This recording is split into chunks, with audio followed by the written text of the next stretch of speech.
마지막으로 선생님이 한국사 대모험이라고 하면 친구들은 큰 목소리로 영웅의 시간이라고 외치는 거예요. 할 수 있나요? 네! 할 수 있나요? 네! 좋아요! 한국사 대모험! 영웅의 시간!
작품 재밌게 보셨나요? 네! 유익했나요? 네! 자, 무엇을 배웠습니까?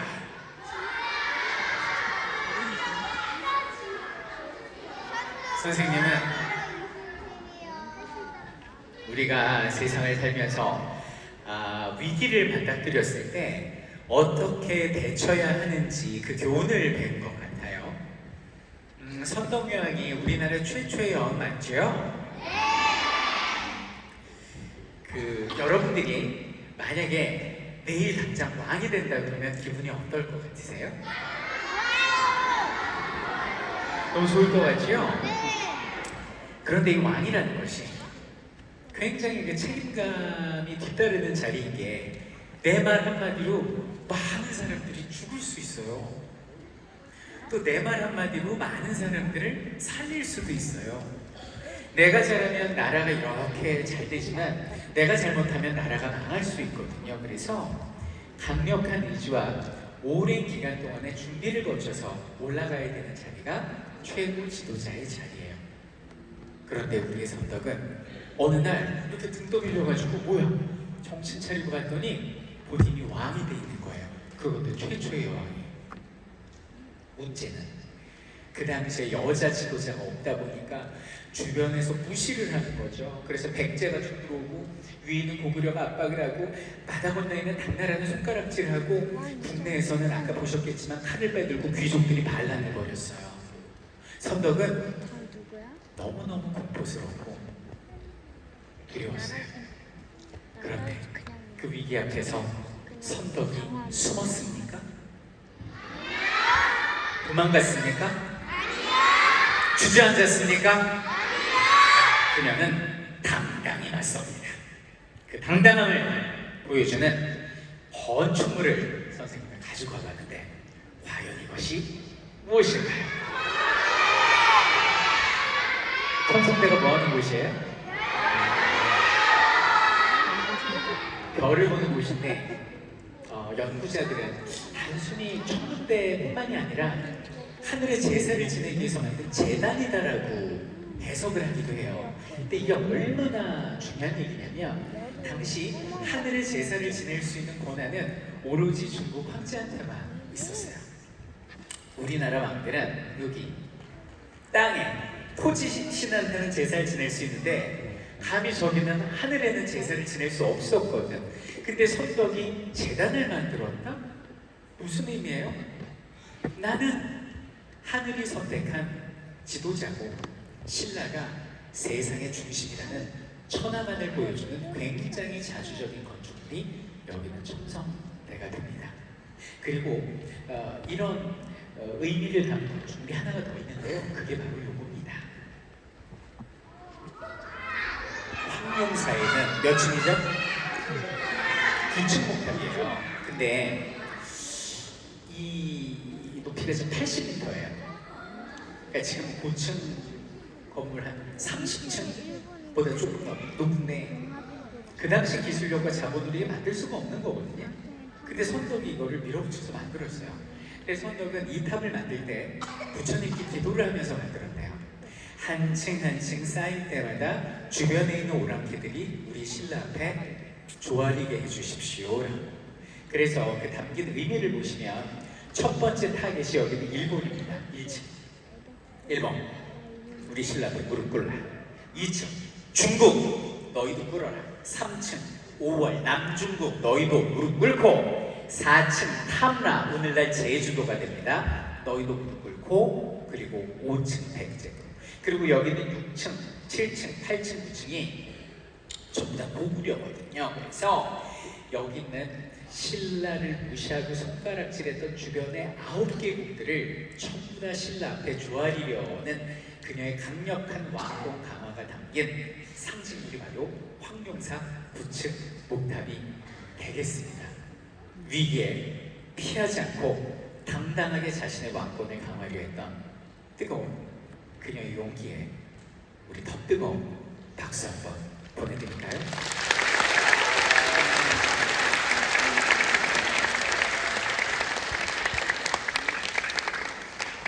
우리 친구들이 좀 있으면 중학교 가죠 이제? 고등학교 가잖아요? 그럼 한국사 시험을 보는데 이런 문제가 나와요. 다음 중 신라의 문화유산으로 옳은 것을 고르세요. 그러면 정답은 첨성대 아니면 황룡사 9층 목탑 둘 중에 하나예요. 오늘 좋은 거 배웠습니다. 친구들 네. 오늘 선덕여왕 누구를 또 만났죠 우리가? 그럼 이순신의 어떤 전투를 우리가 봤죠? 명량을 봤군요. 그러면 명량이 왜 유명한 전투이죠? 맞아요. 단 12척으로 300척에 맞섰고요. 심지어는 승리하는 기적을 이뤘습니다. 이건 드라마고요. 이것이 우리의 가슴을 막 심장을 쿵쾅거리게 뛰게 하는 것이지요. 그런데 이 이순신 장군의 전투 방식은 질 것 같은 싸움 안 하세요. 잘 승리의 확신이 없으면 전투에 안 나가신다고. 그런데 왜 이런 불리한 상황에 무모한 행위를 하셨을까? 당시 이순신은 왜 명량에 집착했을까? 그 해답이 바로 이 지도에 있습니다. 임진왜란 당시에 일본이 이렇게 부산으로 쳐들어왔어요.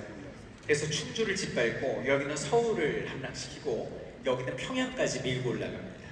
이 당시에 우리나라 왕은 여기는 의주로 몸을 피하고 있었고요. 여기는 일본군이 우리의 왕을 잡기 위해서 전진. 왜 이래? 안 올라가는데? 못 올라가요, 일본군이. 왜 못 올라갈까? 자, 여기는 부산 쪽에서 식량하고 무기가 공급이 돼야 돼요. 이렇게 보급이 돼야 되는데 우리나라가 너무 길고 또 하나는 산이 너무 많아. 그래서 말에다 식량을 싣고 이렇게 가기에 너무 먼 거예요. 그래서 일본의 생각은 오늘날 부산항 근처에서 배를 띄웁니다. 거기에 식량을 이렇게 실어가지고 이렇게 보급하면 되겠네라고 생각을 했는데 생각지도 못하게 이순신 장군이 판옥선, 거북선 이끌고 와서 갑자기 쫙 하고 여기서 끊어버린 거죠, 보급을. 그러면 여기는 일본군들은 춥고 배고프고 싸울 무기도 다 떨어질 거예요. 그러니까 그들이 어쩔 수 없이 이렇게 후퇴를 한 거예요, 부산 쪽으로. 이제 바다가 왜 중요한지 아시겠죠? 이순신 장군이 어떤 일을 했는지 이제 아시겠죠? 그런데 이런 이순신 장군을 선조임금이 질투를 해가지고 감옥에 가뒀었죠. 그때 원균 장군이 한 160척 정도 되는 우리 배를 그냥 이끌고 가서 패배를 하고 몇 척이 살아 돌아왔습니까? 12척. 뒤늦게 풀려난 이순신이 현장에 와서 보니까 와, 배가 딱 12척 있는 거예요. 그때 임금님한테 이 서찰이 오죠. 장군, 상황이 안 좋은데 육지를 버리고 바다로 피해서 방법을 찾아보시니 이렇게 오니까 그때 이순신 장군의 영원 불멸의 명언이 세상에 남겨집니다. 상유 12척 미신불사. 전하, 저에게는 12척의 배가 있고 미천한신 이순신은 아직 죽지 않았습니다 라고 보고서를 올려요. 그리고 그는 피할 수 없는 전투, 반드시 이겨야 되는 전투에서 승리하기 위한 방법을 강구하기 시작합니다. 어떻게 12척으로 300척을 이길까? 그 방법을 이순신은 어디에서 찾아냈을까요? 바로 책입니다. 병법서. 거기에 한 줄 딱 써 있는데 이순신 장군이 이렇게 말씀하십니다. 병법이 이르기를 좁은 길을 한 사람이 딱 하고 막고 지켜서 있으면 1000사람이라도 능히 막을 수 있다 하였다라고 말씀을 하세요. 이게 무슨 얘기예요? 자, 좁은 골목길에다가 딱 찍히고 있어. 1000명이 골목길에 한 번에 다 들어올 수 있어요? 못 들어와요. 들어와. 그래봐야 한 명 제압하고 또 들어와 2명 제압하고 이런 식으로 막을 수 있다는 얘기예요. 그러면 지금 이걸 우리 바다에 한번 대입을 해보면 우리 바다의 좁은 골목길이 어디 있을까 쭉 찾다 보니까 여기다. 진도. 이 진도라는 섬과 육지 사이가 매우 좁습니다. 그래서 지금 거기에는 진도대교라는 다리가 놓여져 있고요. 그 밑에가 물살이 매우 세요. 그래서 울며 돌며 돌아간다고 해서 울돌목이라고 부르고 두 글자로 명량 이렇게 부릅니다. 이리로 적들을 유인한다. 자, 수로가 좁으니까 여기에 12척 쭉 세워놓고 한 척 더 해가지고 13척이 지킵니다. 300척이 좁은 곳을 한꺼번에 들어올 수 있어요, 없어요? 못 들어오죠? 들어와! 그러면 10척, 20척 이렇게 들어올 때 우리가 대포로 그냥 경멸시키겠다는 거지. 버텨. 계속 대포 속에서 버텨. 그럼 어떻게 돼요? 밀물 따라 들어오던 적선들이 막 부서져서 우왕좌왕할 때 썰물로 이제 조류가 바뀌는 거죠. 그럼 이렇게 물이 밀려나가면 들어오려는 뒤쪽에 일본 군함과 파괴된 군함이 뒤섞여가지고 이게 아수라장이 될 것이다. 그래서 그들은 결국 겁을 집어먹고 도망갈 거라고 예측을 했는데 그게 정확히 맞아떨어진 것이 바로 명량의 승리인 거예요. 여러분들, 우리는 이 역사를 통해서 무엇을 배울 수 있습니까? 우리가 인생을 살면서 여러 형상의 위기를 맞이하게 되는데 그 위기를 풀 수 있는 해법, 열쇠를 어디에서 찾을 수 있다? 책에서 찾을 수 있다는 거예요. 그래서 우리 어린이들이 책을 열심히 읽어야 합니다. 여러분들 앞으로 책 열심히 읽을 거죠? 열심히 읽을 거죠? 어머니들의 표정이 이렇게 밝을 수가 없습니다. 우리는 모두 인간입니다. 인간 중에 단점이 없는 사람이 없어요. 고민이 없는 사람이 없고 컴플렉스라고 그러죠? 없는 사람이 없어요. 여러분들의 컴플렉스는 무엇입니까? 나는 뭐 이게 부족해서 뭐 성공하기 힘들 것 같아. 뭐가 있어요? 응? 뭐라고요? 뚱뚱하다. 그게 컴플렉스고 또? 응. 뭐라고요? 무용이 많을 거예요. 수학을 못한다고요? 뭐라고요? 무용. 수학할 때마다 열이 받는다. 아니 왜 열이 그 많지? 나는 뚱뚱하고 너무 현실적이다 근데. 난 무용. 그리고 나는 이제 수학할 때마다 열이 받고. 무용. 근데 선생님이 27년 동안 역사를 공부해봤더니 뭐 나는 뭐 수학할 때마다 열이 받아서 뭐 뚱뚱해서 몸이 작아서 힘이 없어서 가난해서 성공하지 못해라고 불평하는 사람 중에 성공한 사람을 본 적이 없고 어떤 사람들이 성공을 하냐면 내가 여자인데 그럼에도 불구하고 왕이 될 수 있고 12척이 있음에도 불구하고 승리할 수 있고 수학을 잘 못함에도 불구하고 그리고 몸이 내 마음 같지 않음에도 불구하고 심지어 힘이 없거나 가난함에도 불구하고 나는 승리할 수 있어야요 라는 마음을 가지고 앞으로 걸어나가는 사람, 이런 사람들을 역사에서는 두 글자로 영웅이라고 부릅니다. 이런 영웅의 마음을 심장에 담고 앞으로 뚜벅뚜벅 걸어나간다면 여기 계신 당신이 이순신이고 당신이 선덕 여왕인 것입니다.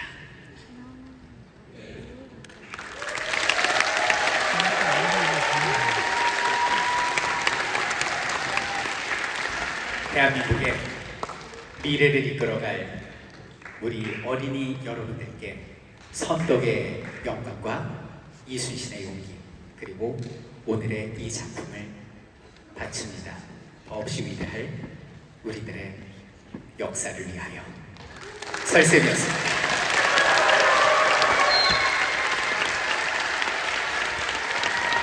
박수가 그 어떤 공연보다 지금 뜨거운데요. 이번 관객분들 최고일 것 같은데. 이거 제가 이 보답을 안 하면 안 될 것 같은데 뭘로 보답하죠? 앵콜곡이 하나 남았는데 그걸로 보답할까요? 여러분들 준비되셨나요?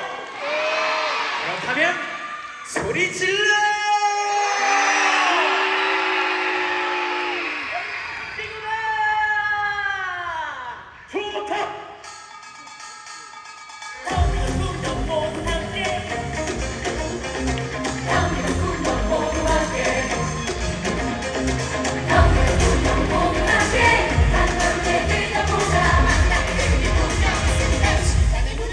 It's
열기가 너무 뜨거운데 우리 집에 돌아가기 전에 명량의 승리의 영광을 담아서 시원한 파도 타기 한번 하고 돌아가도록 하겠습니다.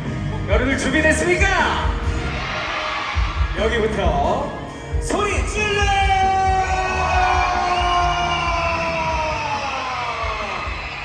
자리를 팍 차고 일어나야 돼요. 한 번 더 소리 질러!